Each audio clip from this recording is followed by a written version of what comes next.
Hello and welcome back to the Prosperous Homeschool Summit, where we help remarkable homeschool families and those who are interested in homeschooling lead productive, healthy, and prosperous lives, both now and for their future. So today I have my dear friend Margaret Sapp, who I met just a couple weeks ago, and it's been such an amazing blessing. And she is an intentional creativity coach, which we will talk about a little bit later. But when I met Margaret and I heard her story and her background, I was like, oh my gosh, like it's just awesome how God brought us together. Phenomenal. We'll get into some of those details in a little bit. But Margaret, why don't you go ahead and just explain how you grew up and where life has led you to kind of go into this creative track.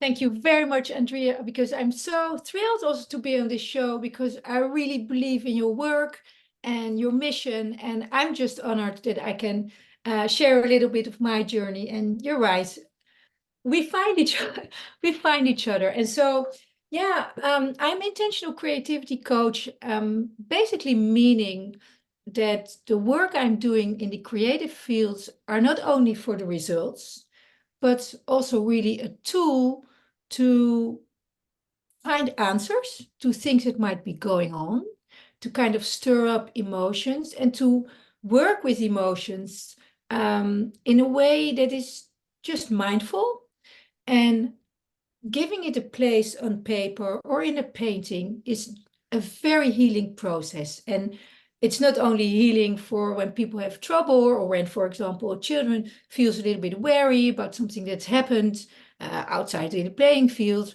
but it's also really something that is just great for your well-being. It's just very healthy, very sane. So, but how did I got here? It just didn't fall out of the air like that. The thing is, sorry for my English, it's not always perfect, guys, but what happened is that I was raised in a big family. My father is a priest, my mother is a teacher. We've always been kind of in the busy with creative stuff, nice texts, poetry, singing, a lot of storytelling, all these kind of things. And I thought it was normal.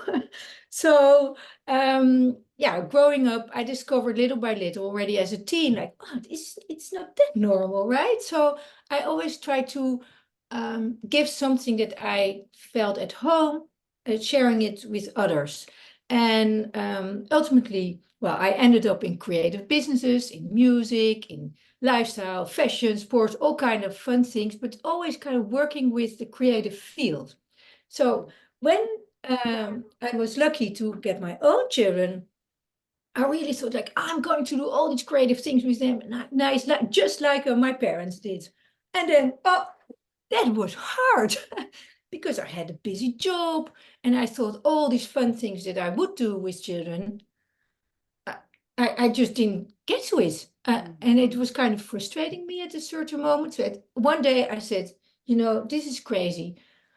My children, I want to take care of them. We have a different system in my country. I'm in the Netherlands than in the United States. So homeschooling is very, very hard to get approval for. So I said, okay, then I'm going to quit my job. So this is what I did. And then I finally had the time to do all these delicate, beautiful things, like a spiritual nourishment that you actually, yeah, that I wanted to give to my children. So, and then I really took a few years to do this.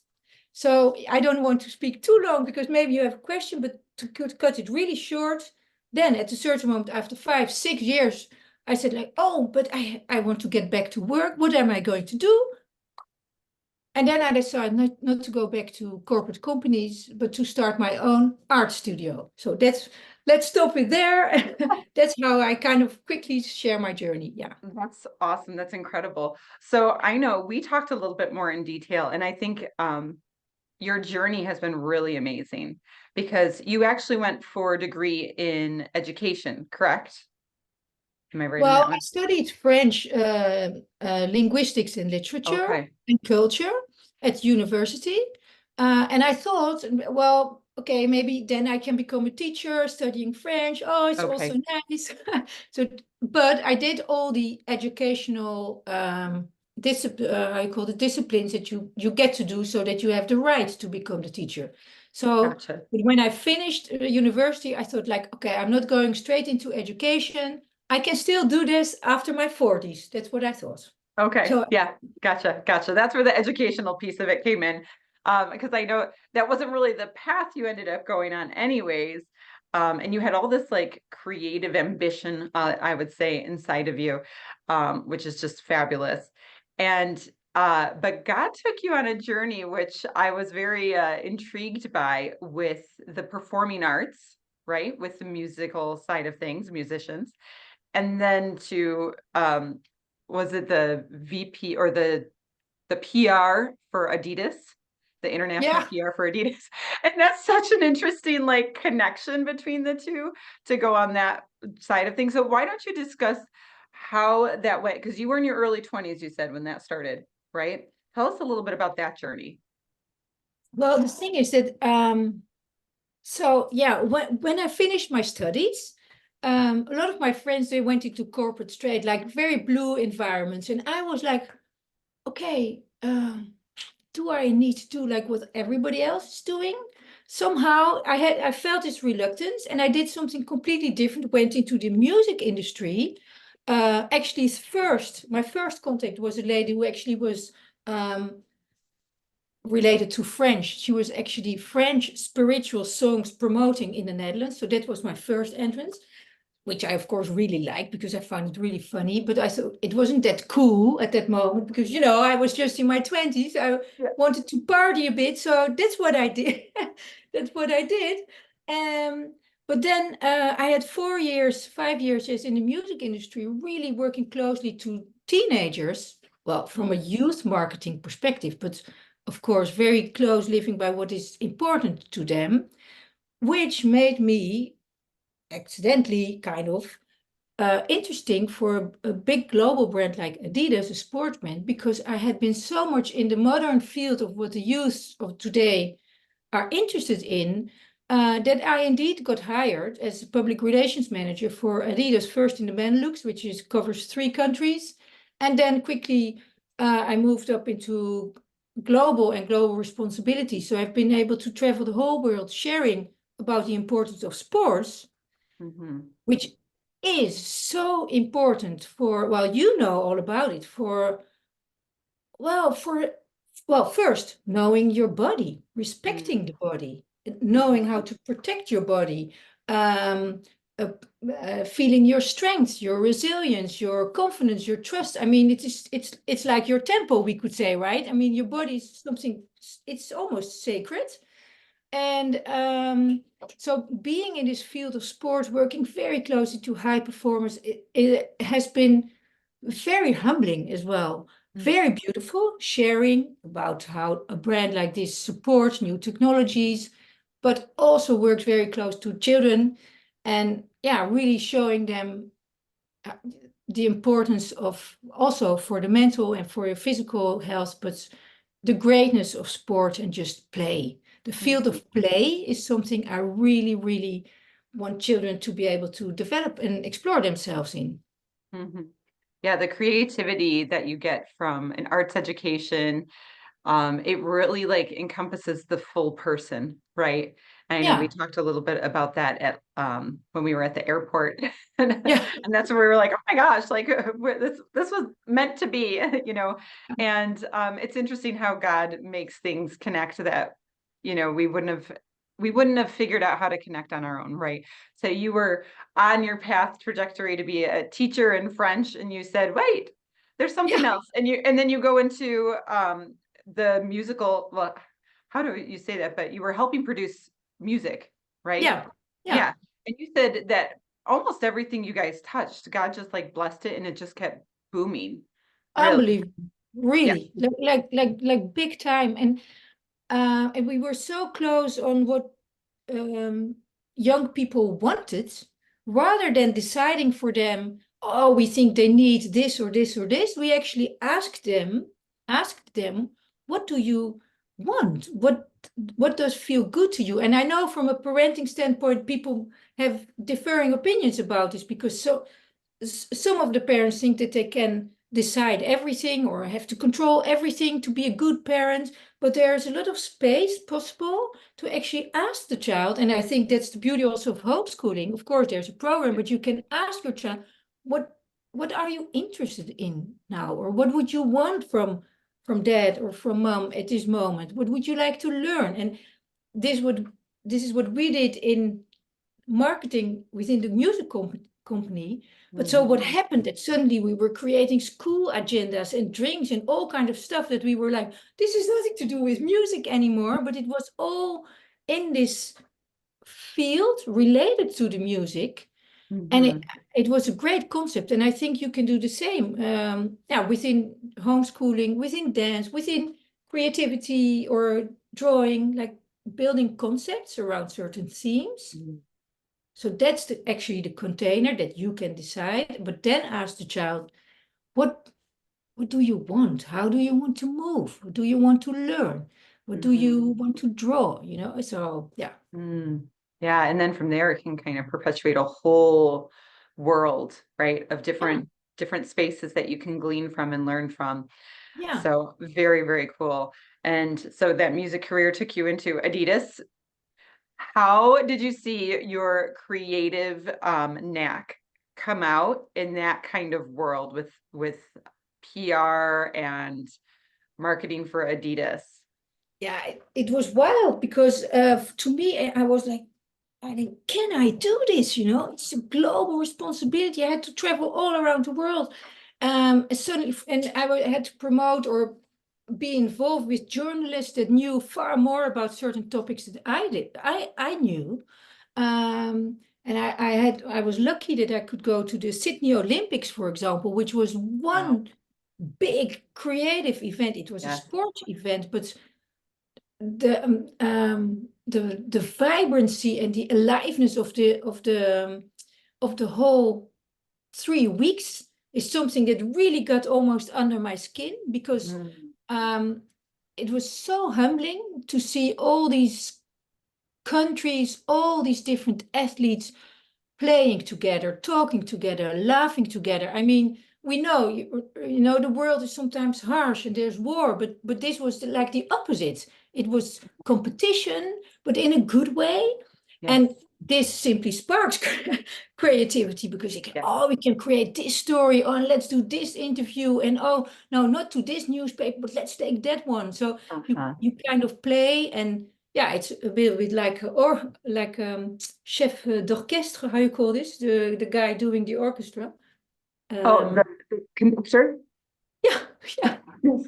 yeah. It's a bit like, oh, we can place this here and there and there. So I really got to understand how media works, and of course how people behind media or PR managers can, yeah, kind of influence or pull the strings. Not always, but quite sometimes, yes. Um, which led to the next evolvement in my path that I also could not imagine because after the sports business, I rolled into fashion, which is of course also really, really interesting. So I Creative. organized fashion shows in New York, like New York Fashion Week. I went to Barcelona, the great thing. So you work with people who are super creative, stylists, and they think in color and style and Yes. models. They're all perfect and not so perfect, you know. Sure. Yes. So it was a whole new layer. And all these things all together kind of brought me back to where I was coming from, which which is, yeah, it's beauty, but not beauty from a cosmetic kind of point of view, but the beauty of what is so precious and important to protect. You know, like the inner beauty, but also the value of, well, indeed, a great event like the Olympics, which is just in its initial idea is just beautiful, you know, Mm.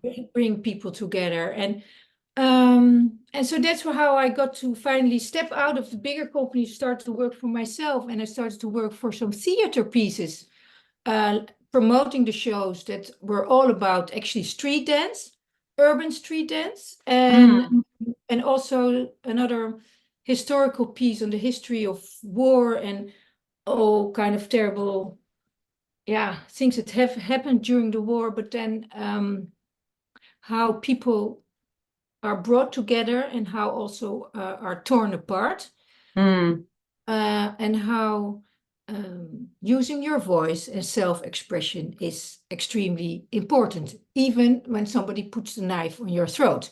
So mm. now this is the serious part of what I did, but that for me was the moment like where everything came together, because then I said, yes, I am somebody who wants to stand for the beauty of life, for meaning, for daring to express what needs to be said. And I'm a shy Mhm. person, so it's not always easy, but you I know, wouldn't call you shy. yeah, well, In her meetings.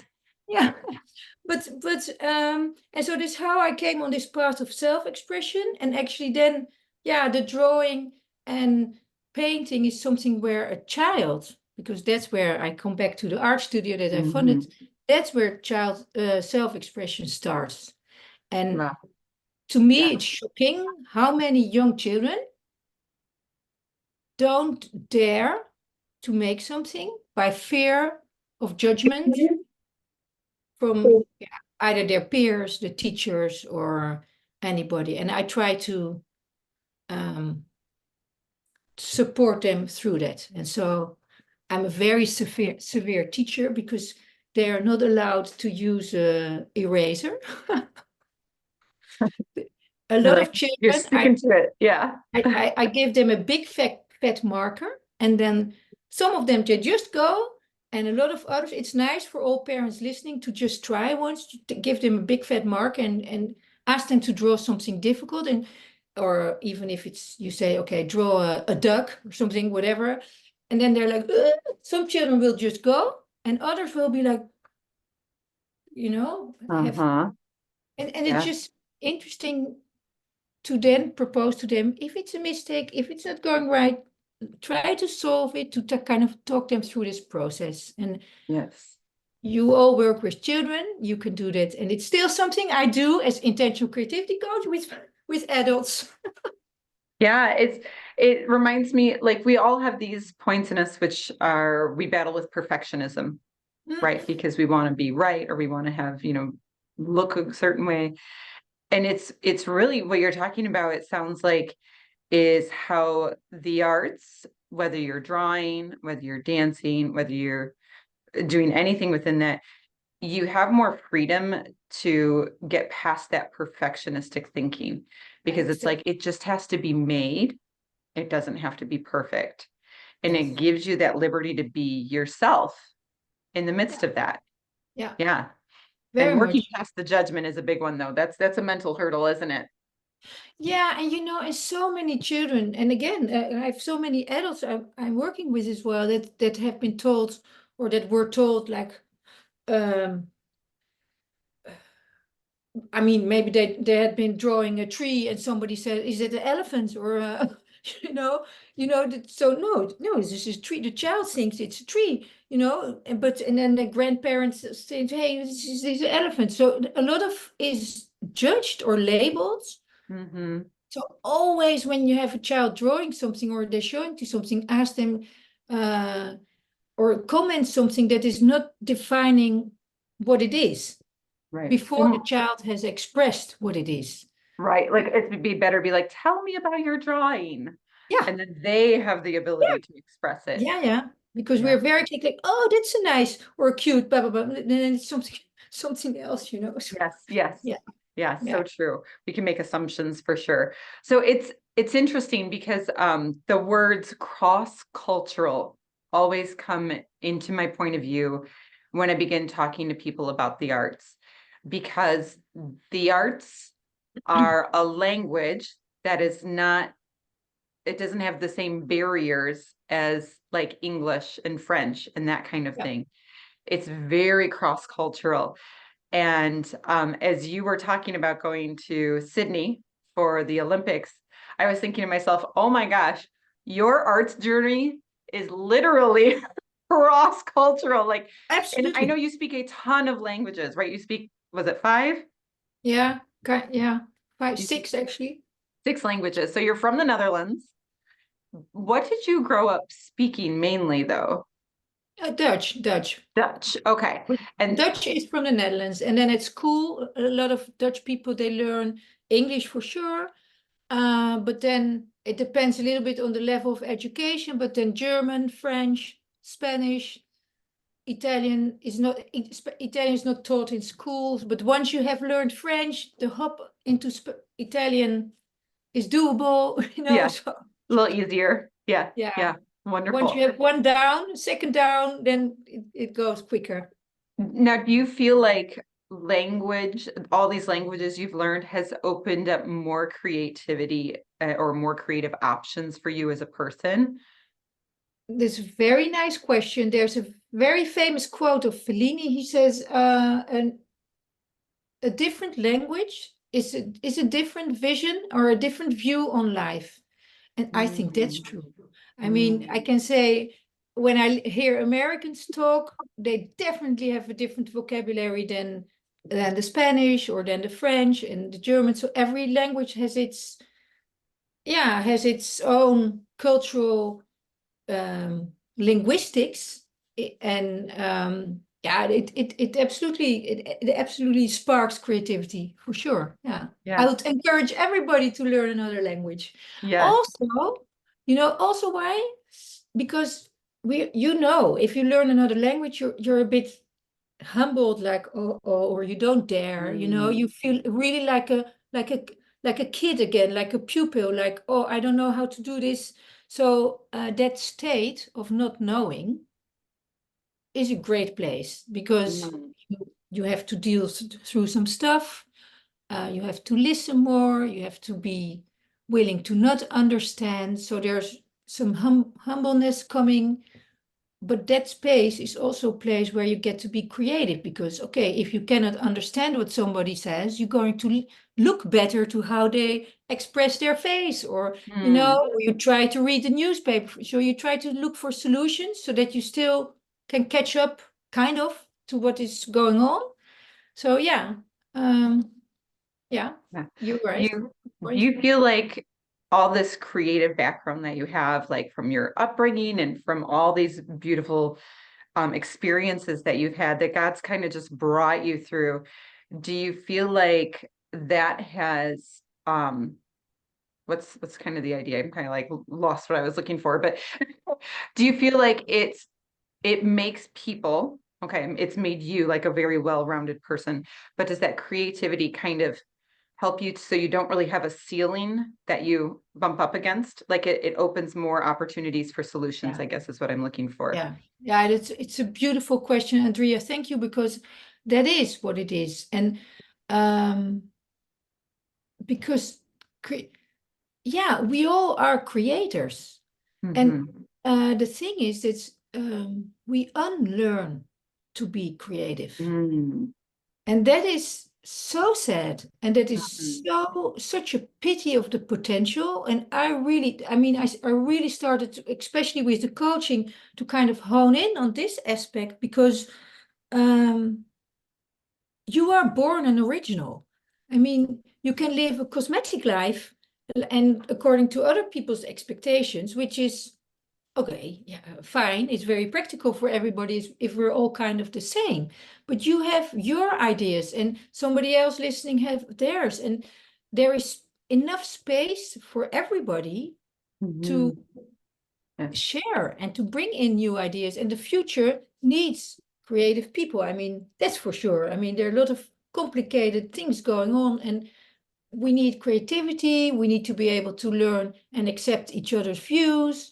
I may Hmm. not like what you are creating or dancing, but you may not like what I'm doing or creating, but at least shall we have a conversation about it? So Yes. it's so important to see this as we're a fountain, and you can be a fountain from the moment you're born till the day that you die, and then it's over. Then it's unto somebody else. So let's be Yeah. creators. Yeah. Yes. Share the water. Share. No, yeah. And I feel I could have never invented my journey. Now that I'm halfway, I look backwards, I think, oh, it makes totally sense. But I definitely feel guided. And Mm, it has never been a strategy, but it just makes so perfect sense. And how I did it is by following my bliss, following the talents that God has given to me, mhm. uh, doing the things that are very close to my heart. And I think that is innate. I mean, I have not searched for this. Right. I just Yeah. did it. Yeah. But I listened to what I felt like doing. Yeah. And And I God think, put that in you, right? He yeah, gives that's us what I the things believe. at birth. Yeah. Yeah. And, Just amazing. Can you tell a story about how you've seen God work through you with your creative, with the business really that you've done, and how you've seen God use that in someone's life? yeah. Well, the value you can instill in somebody else, it's always up to the other, right, to decide. But of course, people have been um, yeah, so grateful, like parents about their children. Like when a child came home, because I had been teaching class in a school, and then the mother, she really called me. She said, in all these 8 years, he has never been coming home from school so enthusiastically. Because, and you know what I had done? It was an art class, but I introduced it with a story about people, I think, conquering the world or something like this, something wild, on the ocean and a boat and people almost falling off the boat. And so the child apparently was completely like into the story and then started to create. And the mother, she called me like, never. So, and then I'm like, wow, this is, even if it's one person, because also this little boy, he I mean, he has an impact on the world. And I think that's the beauty of being a teacher as well, that you can impact, you don't know who you impact, you just know that it can be many. Yeah. And yeah, I see that as God's work, like to light a spark in Yes. somebody. And with the adults, for example, uh, what with this mindful art making that I'm doing, it's like if you have invisible feelings like we all have, and you kind of partly can bring these out on paper, then something that you've been always been feeling, like maybe you're not sure about it, or you don't know if what you're feeling is true, and then you suddenly see it on the paper. It has an impact, and it's very moving for people because they see something now outside of themselves that maybe their whole life they've only sensed on the inside. And then they see something in colors or in a shape, which is then very charged with meaning. And Mhm. you see, I see people even through the screen, right? You see people Mhm. looking at what they have been creating, and they're like, "Huh, yeah, this is it." And then you see the change. Mm. It's like a again, as I say, even through the screen, I see the change, and then there's this relief coming, and then I really feel, well, I can't say I feel like a Jesus saying to somebody like, "Woke," but you see, The but you, power, like from the Holy Spirit working through you, is yeah, there. Yes. no, but you see somebody like shifting, and then I feel it's just very humbling because I'm like, oh, every time, when it works, you say like, oh, somebody's shifting, and that Yeah. is so Yeah. great if Yeah. people break through their limiting thoughts and beliefs and start believing in their possibility and coming alive again. That's very much what I love to bring people alive, and also to stir this in children. Sometimes a bit like with difficult questioning or a difficult task, but like to kind of have people don't fall asleep. Don't Mhm. fall asleep. Don't fall too much into routine. I mean, yes, we can have breaks. Yes, you need rest, but I like the idea of people being on. I mean, you have this story, the story of these 10 girls. You have 5 girls that are not fully prepared and 5 girls they Mhm. are. Um, I know it can be very pleasant to be not fully prepared and just like, you know, I sometimes can do this like a tendency, but I always bring myself back to be on, be alert, be ready, you know, Mm, seize opportunities. Don't let opportunities pass or right. go to waste. And Yeah. that's what you can instill in children. So, Yes. yeah. Yeah. And there's opportunity all around us. Speaking of Every, opportunities, why don't you tell everybody what you have? Because you have a free gift that you are providing for everybody. Why don't you tell the families what you're offering them? well, I'm offering for now because we're in the winter season, just a very cute um, drawing and painting lesson with watercolor paint. It will be, I think everybody has this at home, or at least if you don't, please get a little bit of watercolor paint. I'm offering this as a free class. It's fun to do for children of any age. And even as a parent, it's actually nice to join. Because if I can share this, I would like to encourage everybody to, yeah, create something together with your child. We're Mhm. all so busy as parents. I know as well. We have 4 children, and it's so easy to give the child a task and go do your own thing, work, household, whatever. But cherishing this moment of creating together, Mhm. just with a candle and a cup of tea, and kind of make it almost like a spiritual practice. Mm. Um, yeah, if you Yeah. can do this during this winter months and actually the whole year, that Yeah. would be great. Yeah, yeah, Yes. Awesome. Well, I love that because God is creative, right? And he that's designed us in great. his image. So when we create, we're really, that's how I look at it. We're participating with the creativity of the Holy Spirit. Yeah, And like, so anytime that you sit down and do something creative, you have access and can tap into the Holy Spirit's creativity. Like, yeah, that's awesome. It's wonderful. And it helps you get past all these boundaries that we have. It's like self-imposed boundaries, right? Like those yeah. doubting, those limiting beliefs, like you talked about. So, well, I love that. Thank you so much, Margaret. You're I more than love welcome. you, and I'm so thankful that God has connected us. And I don't know where the future is going with us. I do hope I get to the Netherlands at some point.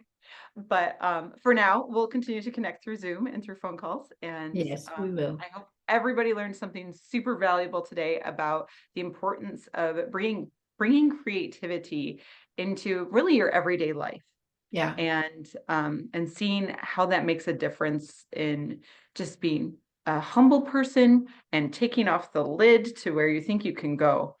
And yeah, it's a problem solving kind of mentality too. So it's just awesome. Well, thank you, absolutely. Margaret, again. Thank you very Everybody much. have a wonderful day and look forward to talking with you sometime soon. Bye bye. Bye bye. Thank you. Bye.